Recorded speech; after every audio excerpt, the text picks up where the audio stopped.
so much brighter there. You can forget all your troubles, forget all your cares. So go downtown, things will be great when you're downtown. Hey, welcome to Half the Battle. I've got a title card now. Yeah, thanks to the generous support of Patreon, I could get this made and use it from now on. I stole Linkara's title card artist for this. And one day I'll steal his pretty little hat too. Anyway, on with the show. Today we're taking a look at a unique guy. But I'm afraid he's unique in the sense that he's one of the rare characters that only ever got one toy in the entire G.I.Joe franchise. Still, makes my job easier, I suppose. Meet Downtown. Downtown. You know, sometimes I think I do this show only so I can listen to songs I like. This figure was released in 1989 with all original body parts. And the first thing that comes to mind here is, well, this outfit seems to be all over the place. It's not very military looking now, is it?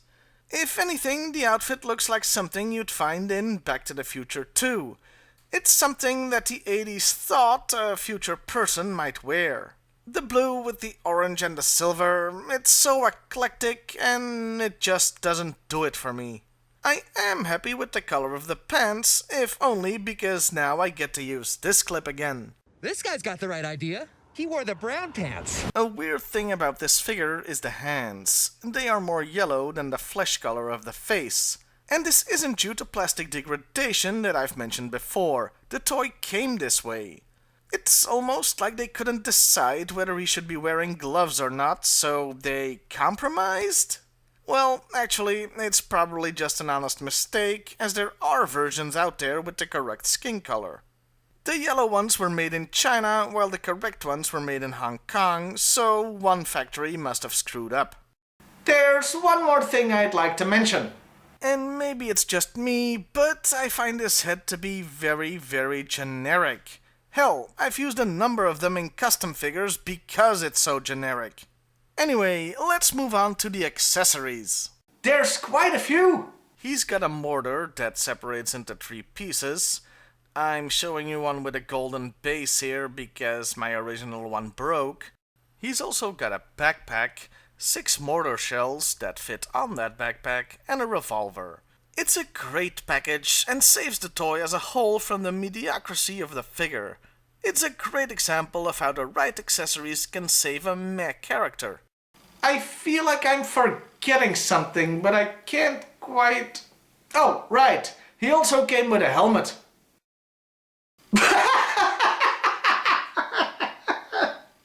Oh dear, oh dear, oh dear. Talk about falling at the last hurdle. Yeah, this thing looks pretty stupid. Plus, it's orange, never a good sign. Even worse, when you look at it from the back, it looks like... Well, I don't even want to say what it looks like. On a completely unrelated note, it was Chinese New Year recently, and we're now in the year of the cock. I'm just saying. Oh, and if you combine that with the card art of the toy, yeah, the phallic symbolism is strong in this one. As I said in the beginning, this was the only toy Downtown ever got, and I can't say I'm too unhappy about that. For completeness sake, I will mention the mold of the figure was reused once in 2004 for another character, Short Fuse. Kind of appropriate for reasons I'll discuss shortly as we move on to the character, starting with the file card. And let's talk about the name. I have to admit, I had to look up why they picked the name Downtown. Apparently, it's a basketball term referring to the area behind the three-point line, usually far behind it. Hitting a basket from far downtown is a great skill, hence the name. He picked up the nickname from playing basketball, but he put those talents to other use, becoming a mortar specialist. That's why it was appropriate they reused this mold to create another toy for Short Fuse, since the guy was the Joe's original mortar guy. Before we move on, I need to talk about the name some more. Specifically, the name he got in Holland and Belgium. Names were handled in different ways when G.I. Joe toys were sold abroad. For some, they just used the same one. Destro is called Destro, for example. For others, they just literally translated the name. Muskrat became Muskesrat, and that means muskrat, so that's simple enough. For others, they chose a brand new name, but one that was still faithfully tied to the character. For example, Airtight became Gasmasker, which means gas mask. The essence is still there. With Downtown though, I don't know what the hell was going on. He's called BinFetter. It has nothing to do with basketball. The first definition of the term is an introvert, a character aspect the original file card doesn't make mention of. A secondary definition of BinFetter gives a different interpretation. It basically means he's... Yeah, it's someone who has hidden qualities or skills. The Dutch file card also says that his nickname is from his days playing basketball, but unlike the original, they add that it was because he never shouted or even spoke during a game, but was the best player on the team regardless, justifying the name. And that's pretty much the file cards.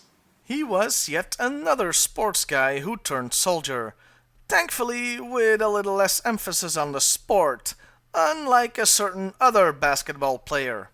Big Lob makes his move. Big Lob goes for the gold. He cuts cross court, sidestepping the opposition, fakes out the defense, and lays down the long bomb. It's sad that when talking about the character, the most interesting thing I could talk about was his name change in Dutch. By the way, if you want to see me do an episode on the translations G.I. Joe got in other countries, with the often strange and hilarious results, let me know in the comments. This leaves us with his appearances in the original comic and cartoon, and I'm afraid it's gonna be a very brief section. I couldn't find any evidence online of Downtown appearing in the comics, and I certainly don't remember him from there, so there's nothing to say. As far as the cartoon goes, well, he does appear in the Deke opening miniseries Operation Dragonfire. For only a few scenes. Backblast! Downtown! Get out here! Yeah, he pretty much only shows up to make sure you know there's a toy to buy, stupid helmet and all, and then he's gone again. So there's nothing to say there either, really. And that was Downtown. When you're alone and life is getting you lonely, you can always go, ach, Toon. In conclusion, this was a chore to get through. He's a bland character that's maybe a little goofy looking, with some cool accessories as a saving grace. Hell, he's so uninteresting I had to resort to foreign file cards just to fill some space. It really is the worst subject to review. I mean, something that's awesome is easy to gush about, while something that's bad is easy to rant about. But when it's just meh, well, it's difficult to make that interesting. As an apology, here's Shipwreck try-humping a slab of beef.